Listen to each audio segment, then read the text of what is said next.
حي على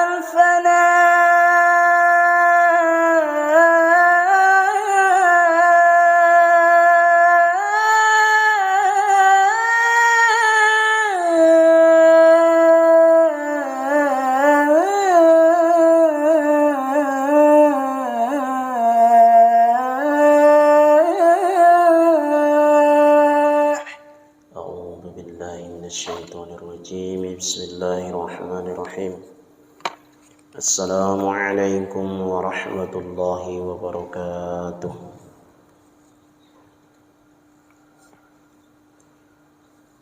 الحمد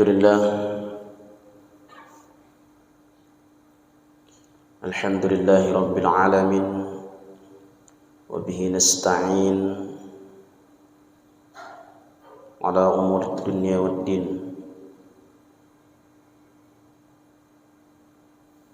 وحده والصلاة والسلام على رسول الله أجمعين أشهد أن لا إله إلا الله وأشهد أن محمدا عبده ورسوله اللهم صل على سيدنا محمد وعلى آل سيدنا محمد. قال الله تعالى في القرآن الكريم أعوذ بالله من الشيطان الرجيم بسم الله الرحمن الرحيم يا أيها الذين آمنوا اتقوا الله حق تقاته ولا تموتن إلا وأنتم مسلمون. Para jamaah hadirin salat zuhur yang semoga dirahmati oleh Allah Subhanahu wa taala. Bersyukur kita kepada Allah Subhanahu wa taala atas segala limpahan rahmat dan karunia yang Allah Subhanahu wa taala berikan kepada kita. Bersalawat kita ke baginda Rasulullah sallallahu alaihi wasallam. Allahumma salli ala sayyidina Muhammad wa ala ali sayyidina Muhammad. Para bapak ibu jamaah salat zuhur yang semoga dirahmati oleh Allah Subhanahu wa taala. Mari kita lanjutkan kajian kita pada kesempatan kali ini, kelanjutan dari pertemuan yang lewat, yakni Kitabul Buyu' wa ghairiha minal muamalat, kitab tentang pembahasan jual beli dan kemudian muamalat yang berkaitan dengan itu. Masuk kepada berikutnya adalah qala al-musannif rahimahullahu taala wa nafa'ana Allahu bi ulumihi fid dharain amin. Faslun, pada kesempatan kali ini pembahasan tentang ar-riba. Riba itu ada pada jual beli dan juga pada hutang piutang. Orang kan mengetahui riba itu ya pada hutang piutang saja. Padahal pada jual beli juga ada riba. Pada hutang piutang ya seseorang meminjam kepada katakanlah misalnya bank konvensional atau bengkel. Kata orang bengkel itu bank keliling yang apa namanya, ada juga istilahnya 64 katanya. Kita pinjam 1 juta, dikasih 900.000, bayar 1 juta 200 atau berapa itu. Dan pada jual beli juga ada riba Bapak Ibu. Riba fiz-zahabi wal fiddati wal mat'umat. Dan riba itu juga ada pada emas, kemudian pada perak, kemudian juga wal mat'umat, apa itu? Makanan yang dimakan. Dalam hal ini adalah makanan pokok. Kalau qaul qadimnya Imam Syafi'i adalah makanan pokok. Tapi kalau qaul jadidnya Imam Syafi'i itu semua jenis makanan. Karena ada qaul qadimnya Imam Syafi'i, ada qaul jadidnya Imam Syafi'i. Qaul qadimnya Imam Syafi'i itu beliau masih di Baghdad pada saat itu. Qaul jadidnya ketika sudah di Mesir. Karena Imam Syafi'i ini dia kan secara tidak langsung menggabungkan semua pemikiran mazhab. Bagaimana tidak, ke Imam Malik ahlu hadis dia berguru. Sampai kemudian Imam Malik, carilah gurumu yang lain, kata Imam Malik. Kemudian ke Imam Abu Hanifah, para ulama menjelaskan pada saat itu orang yang paling cerdas di dunia Imam Abu Hanifah di masanya. Dia berguru juga ke Imam Abu Hanifah, muridnya Imam Abu Hanifah. Tak sempat memang dia bertemu langsung dengan Imam Abu Hanifah, karena Imam Abu Hanifah meninggal, dia baru lahir. Baru kemudian berguru dia ke muridnya Imam Abu Hanifah, yaitu Hasan Asy-Syaibani dan kemudian Abu Yusuf. Lalu kemudian sudah ke sana, pergi lagi ke Mesir, berguru dengan Imam Lais bin Sa'ad. Dia lebih kurang semasa dengan Lais bin Sa'ad, cuman tidak sempat ketemu juga dengan Lais bin Sa'ad. Lalu kemudian berguru juga kepada muridnya Imam Lais bin Sa'ad. Salah satu penyesalan paling menyesalnya Imam Syafi'i tidak sempat bergurunya ke Imam Lais bin Sa'ad, karena dia memang ulama besar ya, dan kemudian ahli fikihnya juga sangat tajam.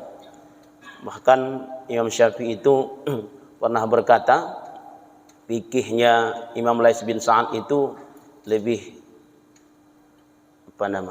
bagus, tapi bukan merendahkan Imam Malik dalam hal fikih, kata beliau.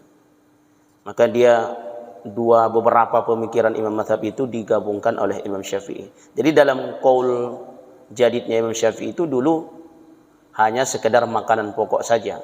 Tapi qaul qadimnya, qaul jadidnya kemudian seluruhnya itu makanan yang kemudian dimakan.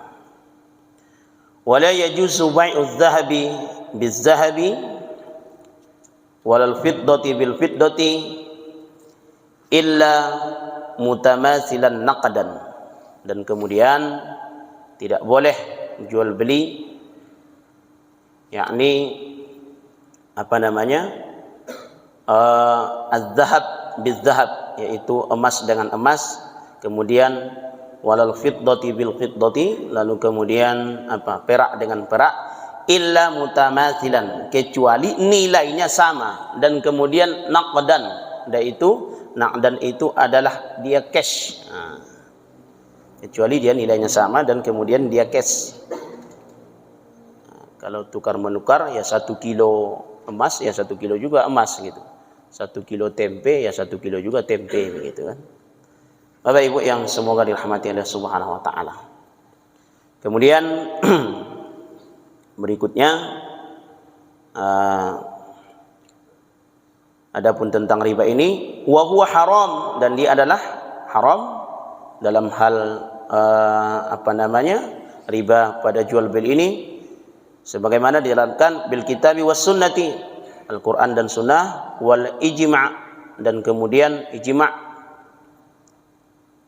sebagaimana liqaulihi ta'ala, sebagaimana firman Allah Subhanahu wa taala, wa ahallallahu al-bai'a wa harramar riba. Ini sebagai dalil penguatnya ini Bapak Ibu, bahwasanya tentang haramnya riba. Allah menghalalkan jual beli dan kemudian mengharamkan riba. Jadi kemudian waqala alaihi salatu wassalam, dan kemudian hadis Rasulullah sallallahu alaihi wasallam, apa itu? La'anallah, Allah melaknat akilar riba, yaitu siapa itu? Para pemakan riba. Wa mukilahu, kemudian orang yang membayarnya juga. Wa syahidahu, kemudian orang yang menyaksikannya. Kemudian wa katibahu, dan kemudian orang yang kemudian mencatatnya itu. Itu semua dilaknat oleh Allah Subhanahu wa taala. Para pelaku riba, pemakan riba, pembayar, kemudian yang memberikan utangnya juga, atau kemudian dalam hal jual beli itu juga, itu semua dilaknat oleh Subhanahu wa taala. Kemudian saksinya, kemudian siapa lagi? kemudian si penulisnya. Makanya Majelis Ulama Indonesia itu mengharamkan bank konvensional. Alhamdulillah ada beberapa yang hari ini kemudian bank yang sudah mulai hijrah ke bank syariah. Sebahagian alhamdulillah, walaupun tidak sepenuhnya, tapi pelan-pelan sebahagian sudah sudah mulai berangsur lah Bapak Ibu ya, walaupun tidak sepenuhnya. Saya teringat betul itu jasanya almarhum, mudah-mudahan Allah merahmatinya, Ustadz Tengku Zulkarnain. Ustaz Tengku Zulkarnain, Ustaz Abdul Somad gitu. Itu jasa beliau ke Bank Riau Kepri Syariah itu Masya Allah Pak. Binaan beliau. Kita pernah menjemput beliau di Bank Riau Kepri Syariah. Alhamdulillah perlahan, mudah-mudahan bisa hijrah Bapak Ibu.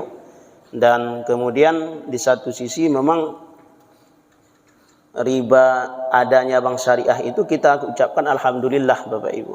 Adanya bank syariah itu walaupun sepenuhnya di masyarakat kecil belum bisa dijangkau. Maka kemudian yang berkembang itu terkadang di masyarakat kecil itu bengkel itu. Apa itu bengkel? Bank keliling itu. Minjam 1 juta, kemudian kasih 900.000, bayar 1.200.000 atau 300. Mereka yang berkembang. Karena terkadang begitu ya tidak sempat terjangkau. Pergi ke ustadznya cuma bisa, oh ini riba. Tidak juga bisa dikasih solusi kan? Bapak datang ke saya cuma, oh ini riba nih Pak, tidak boleh. Tidak juga saya bisa kasih pinjaman kan. Pergi ke orang kaya ada dua kondisi. Ada satu pelit, satu dikasih, dia memang orang kaya tuh mau ngasih Pak, tapi bayar nggak mau. Ada tipe orang gitu, minjamlah Pak gitu, kasih 2 juta. Besok datang lagi orang lain, minjamlah Pak, bayar. Nggak bayar, minjamlah Pak gitu. Akhirnya malas orang kaya menolong jadinya kalau seperti itu. Kadang ada dari masjid dibantu mau orang membantu tapi tak berbayar, minjam mau, bayar enggak gitu kan. Jadi serba salah kalau sudah begini. Kayak Ustadz tadi itulah, dia cuma bilang enggak boleh, cuma ngasih. Tapi paling tidak Bapak Ibu ya begitulah. Yang penting ya selagi tidak terancam makan kita, tidak terancam hidup kita, maka kemudian syukuri apa adanya. Mudah-mudahan Bapak Ibu yang semoga dirahmati Allah Subhanahu wa taala. Jadi kembali kepada kesimpulan tadi bahwa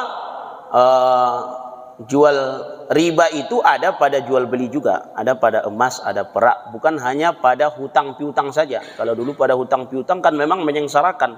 Dahulu di masa jahiliyah itu minjam, lalu kemudian tak mampu bayar, minjam lagi, akhirnya dia jadi budak. Kalau zaman dulu.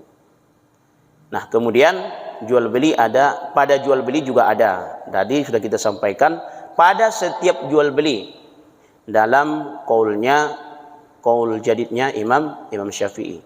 Kemudian ayatnya sudah kita sebutkan dan kemudian hadis Rasulullah SAW juga kita sebutkan. Insyaallah kita sambung pada pertemuan yang akan datang yang berkaitan tentang ini. Kita tutup dengan doa. Subhanaka Allahumma bihamdika asyhadu an la ilaha illa anta astaghfiruka wa atubu ilaik. Wassalamualaikum warahmatullahi wabarakatuh.